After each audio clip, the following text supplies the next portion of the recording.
Terima kasih Bapak, kami mengucap syukur buat malam hari ini Tuhan. Engkau berbicara kepada kami lewat kebenaran firman-Mu, sampaikan isi hati-Mu. Terima kasih buat setiap pujian penyembahan yang masih boleh kami panjatkan kepada Tuhan. Kami percaya lewat pujian penyembahan yang kami naikkan ada mujizat hadirat Tuhan terjadi. Dalam nama Yesus kami berucap syukur. Haleluya. Amin, amin, amin. Iya, shalom saudara, kita akan melanjutkan pembacaan firman Tuhan, tetapi sebelumnya saya akan bacakan kesaksian karena kita percaya kesaksian itu yang membangkitkan iman kita. Shalom, selamat pagi Pastor Debbie Basjir. Saat saya menulis ini adalah minggu kedua setelah saya operasi tulang belakang. Saat menulis ini minggu yang kedua setelah operasi, pasca operasi ya. Saya akan bersaksi tentang kebaikan Tuhan selama saya sakit 3 tahun dan 6 bulan. Saat saya didiagnosa dokter sakit HNP atau syaraf kejepit, saat itu saya ada dalam pikiran saya, kenapa saya tidak merasa sakit yang di bagian terjepit itu. Padahal orang lain pasti kesakitan. Jadi sakit saraf kejepit tapi tidak mengalami sakit dan tidak kesakitan. Saat itu akan operasi sampai 2 kali. Dan semua tidak jadi karena mengingat resiko dari operasi, di mana yang dioperasi itu tulang belakang di punggung dekat jantung dan paru-paru. Selama 3 tahun 6 bulan saya mengalami kelemahan fungsi gerak, mulai dari perut dan kedua kaki saya. Dan yang paling berat, 1 tahun 6 bulan terakhir itu saya hanya bisa tergeletak di tempat tidur. Dengan keadaan kedua kaki kejang-kejang dan kram dan tidak bisa digerakkan tanpa bantuan orang lain. Berbagai pengobatan sudah saya lakukan dan akhirnya saya ikut mesbah doa di bulan November 2019. Saat saya sakit dan saya terpuruk tidak berdaya. Lewat mesbah doa saya terus dikuatkan, walau sering saya tidak selesai kadang kalau ikut karena mengalami kejang dan kram di kedua kaki. Sepanjang hari itu saya ikut mesbah syukur dan saya sering tidak tepat waktu karena jam tayang saat itu saya baru bisa tidur ya karena mungkin semalaman kejang. Singkat cerita, ibu selalu berkata, cari Tuhan sendiri, jangan titip-titip doa. Amin. Saya melakukan dan saya lepas semua kepahitan, saya lepaskan pengampunan, dan saya mengalami kesembuhan jiwa, itu yang saya rasakan. Akhirnya hati saya menjadi lebih tenang, damai, sehingga akhir awal Juli saya diperkenalkan dengan seorang dokter ahli bedah syaraf yang terbaik di kota kami. Oh ya Bu, dulu 2 kali saya tidak jadi dioperasi. Itu akan ditangani oleh dokter bedah tulang belakang.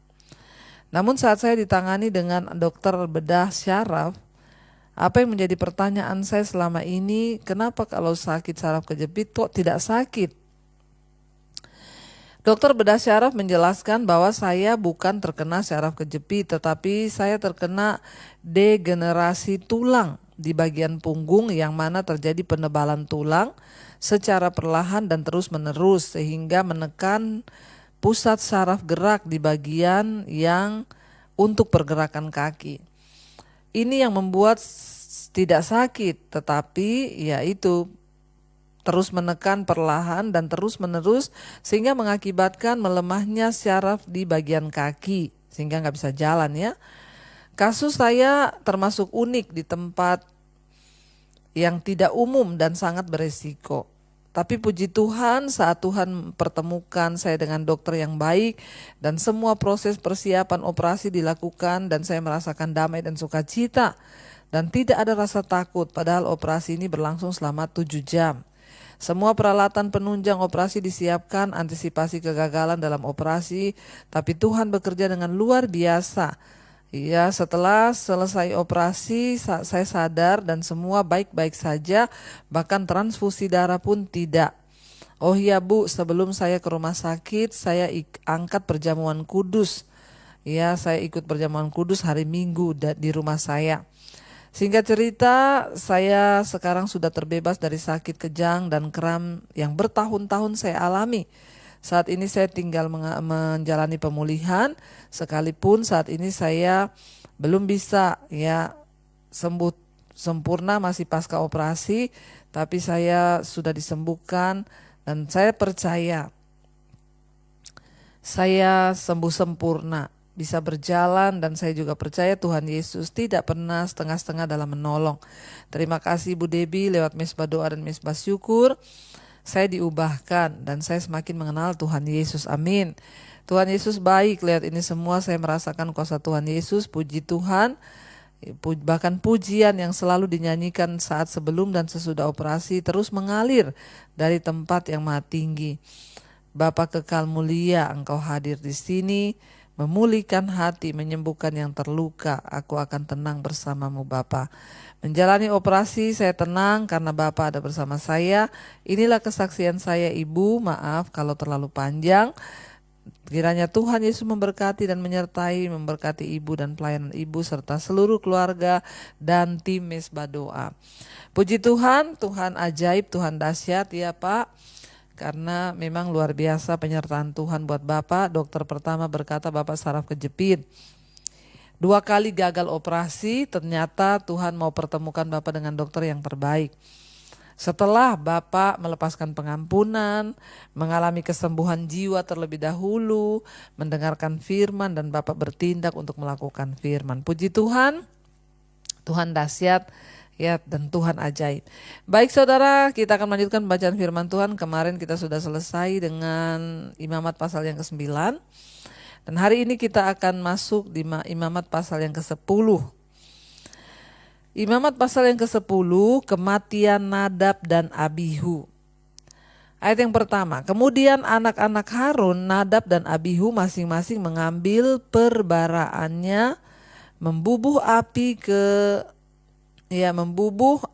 di sana dikatakan ke dalamnya serta menaruh ukupan di atas api itu. Dengan demikian mereka mempersembahkan ke hadapan Tuhan api yang asing yang tidak diperintahkannya kepada mereka.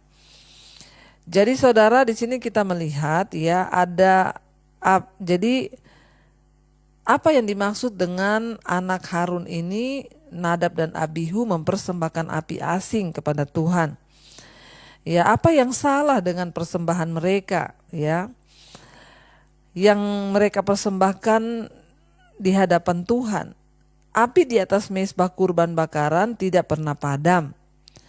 Ini menandakan bahwa api itu suci. Kemungkinan Nadab dan Abihu membawa bara api ke atas mezbah dari sumber yang lain, sehingga membuat persembahan kurban itu menjadi tidak kudus.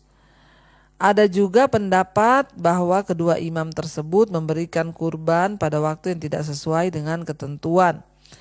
Jadi apapun penjelasan yang benar, pokoknya kita lihat di sini Alkitab berkata mereka membawa api asing. Menyalahgunakan artinya mereka itu tidak melakukan sesuai dengan yang peraturan yang Tuhan sudah suruh tentang tata cara mempersembahkan korban. Jadi dianggaplah mereka ini di sini saudara menyalahgunakan jabatan mereka sebagai imam dengan tindakan yang tidak sesuai dengan apa yang Tuhan suruh, dan dikatakan mereka ini tidak menghormati Allah yang baru saja mengangkat mereka ya. Dan bagaimana saudara mereka harus melakukan ibadah itu sudah ditulis. Sebagai pemimpin mereka memiliki tanggung jawab khusus untuk mentaati Allah. Dalam posisi mereka dengan mudah mereka dapat menyesatkan banyak orang. Bila Allah sudah memberi Anda tugas untuk memimpin atau mengajar orang lain, jangan pernah menganggap tugas itu saudara ya sebagai tugas yang ya biasa-biasa sehingga kita ini tidak menghormati Tuhan lagi. Membawa api asing di sini dikatakan sebagai anak ya imam, mereka ini diangkat Tuhan jadi imam, tapi tidak boleh dengan sesuka-suka hati mereka. Ya, artinya kalau sekarang kita menerjemahkan itu, para imam, para hamba-hamba Tuhan tidak boleh mengajar sesuai dengan kemauan mereka atau kepentingan mereka. Tapi mereka, imam-imam, hamba Tuhan harus mengajar sesuai dengan ya apa yang Tuhan mau, supaya kita ini tidak dianggap membawa api asing ke hadapan Tuhan. Jadi anak Harun ini, Nadab dan Abihu, ya masing-masing mengambil perbaraannya, membubuh api ke dalamnya, serta menaruh ukupan di atas api itu. Dengan demikian mereka mempersembahkan ke hadapan Tuhan api yang asing yang tidak diperintahkannya kepada mereka. Ya, jadi Tuhan murka. Maka keluarlah api dari hadapan Tuhan lalu menghanguskan keduanya sehingga mati di hadapan Tuhan. Bayangkan saudara, enggak kira-kira. Mati langsung. Para imam pada zaman itu kalau berbuat salah, ya mempersembahkan korban dengan salah atau melakukan ibadah dengan salah, langsung mati di hadapan Tuhan saat itu. Ya, ini bicara juga tentang bagaimana cara kita menghormati Tuhan di dalam kehidupan kita. Jangan main-main saudara. Berkatalah Musa kepada Harun, itulah yang difirmankan Tuhan kepada orang yang karib kepadaku. Itu Musa berkata, ya, berkatalah Musa kepada Harun, inilah yang difirmankan Tuhan.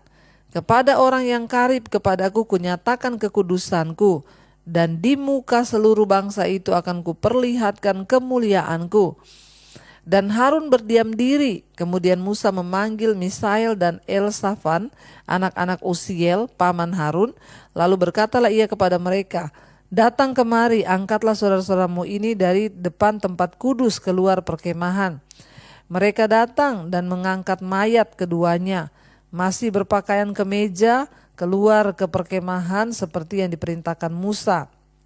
Kemudian berkatalah Musa kepada Harun dan kepada Eliezer dan Itamar anak-anak Harun, janganlah kamu berkabung dan janganlah kamu berduka cita, supaya jangan kamu mati dan jangan Tuhan memurkai segenap umat ini. Tetapi saudara-saudaramu, yaitu seluruh bangsa Israel, mereka lah yang harus menangis karena api yang dinyalakan Tuhan itu.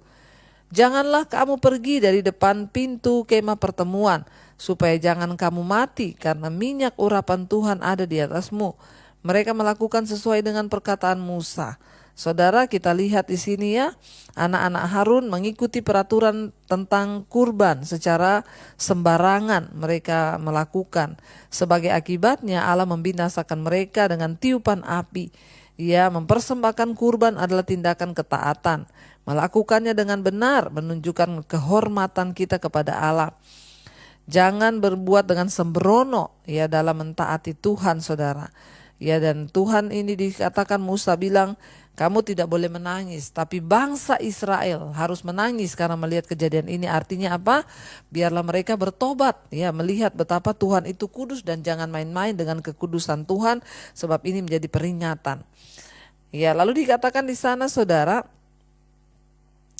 larangan tentang minuman keras bagi imam yang menyelenggarakan kebaktian.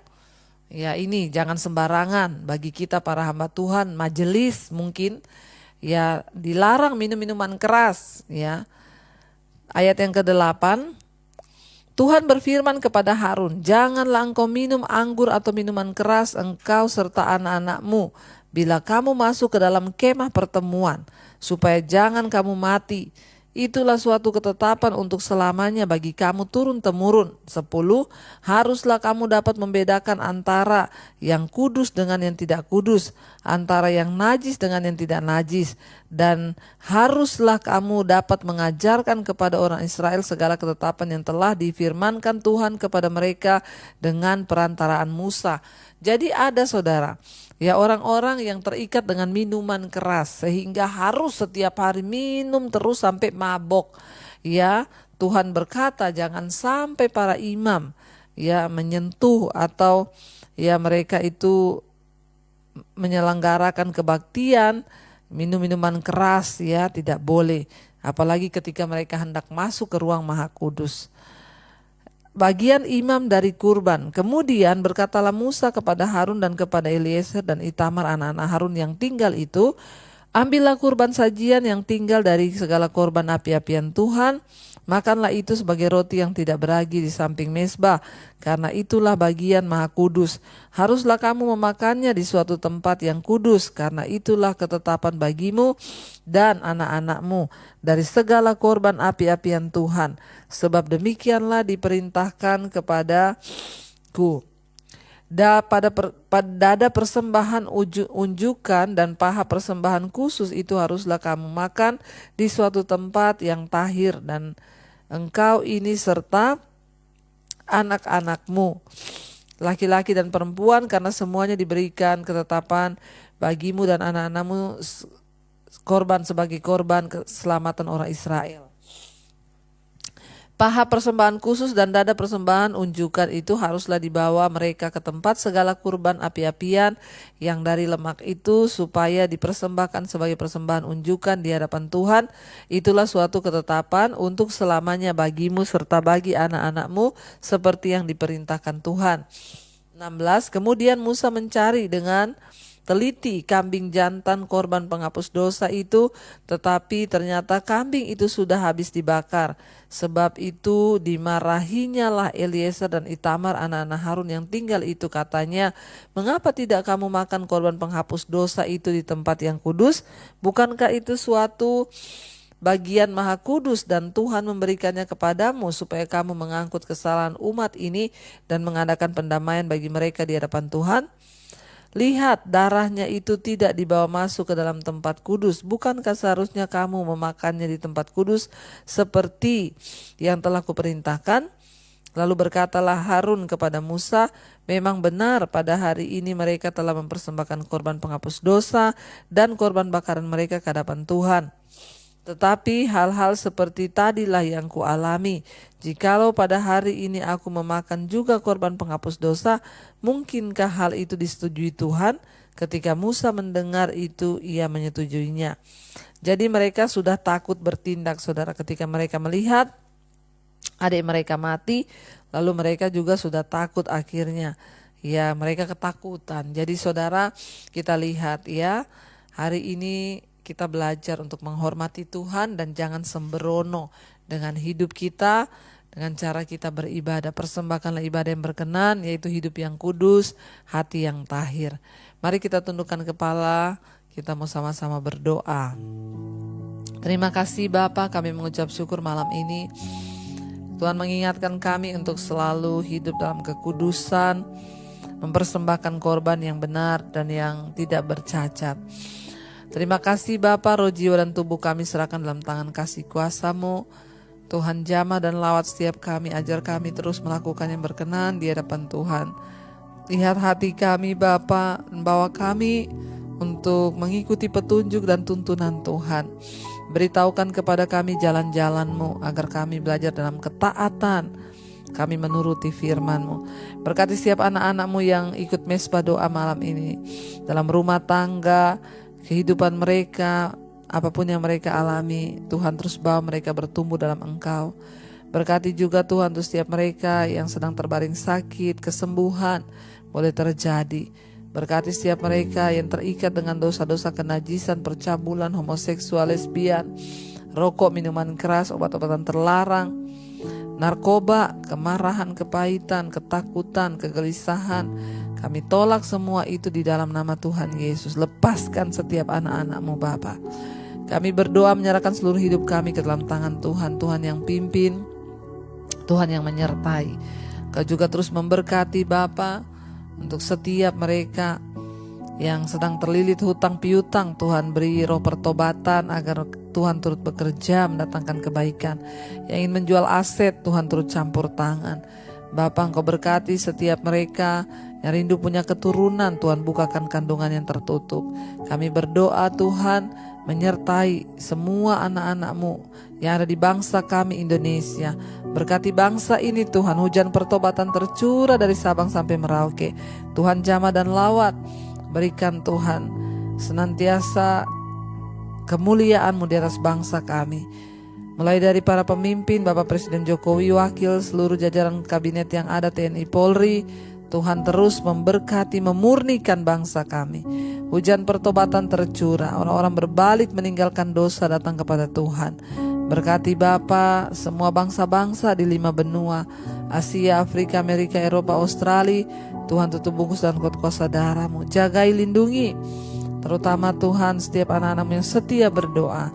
Malam ini kami percaya yang sakit Engkau sembuhkan, yang beban berat Tuhan sanggup pulihkan. Ketika kami sungguh-sungguh datang kepada Tuhan, berserah, merendahkan diri, bertobat dan hidup dalam ketaatan. Terima kasih Tuhan Yesus, kami buka hati dan tangan kami untuk menerima berkat Tuhan. Diberkatilah Engkau dalam kehidupanmu, diberkati rumah tanggamu, diberkati pekerjaanmu, diberkati kesehatanmu, diberkati keuanganmu, dan Engkau akan menjadi berkat bagi banyak orang. Terimalah kiranya berkat dari Allah Bapa, cinta kasih Tuhan Yesus Kristus, penyertaan Allah Roh Kudus menyertai hidupmu mulai hari ini bahkan sampai kali yang kedua. Tuhan Yesus datang menjemput kita semua. Nama kita tercatat di dalam kitab kehidupan. Dalam nama Tuhan Yesus yang percaya diberkati Tuhan, katakan bersama, amin, amin, amin. And there I find you in the mystery.